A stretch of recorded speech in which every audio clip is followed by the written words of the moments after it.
Assalaamu calaykum waraxmatullaahi wabarakaatu.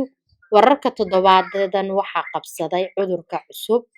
Qofka wararka Jarmalka dhageystana waxa uu inta badan ku saabsan yahay ka waranka cudurkan.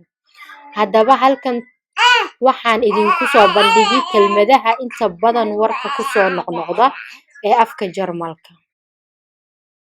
Lungenentzündung, igfashinka sambabada.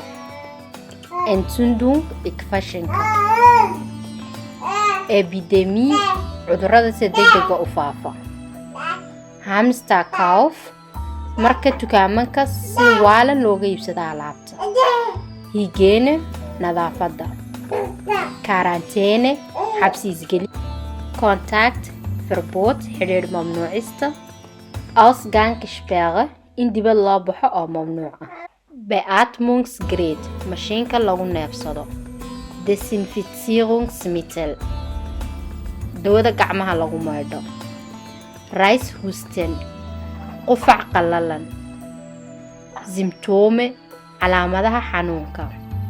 Virologe, kuwa ku takhasusay fiiruusyada ama doctorka fiiruuska ku takhasusay. cashirkeeni maanta intaas uu ku dhan yahay insha Allah inoo iyo videoga dambe waxaan igaga tegayaa saas iyo nabadgelyo.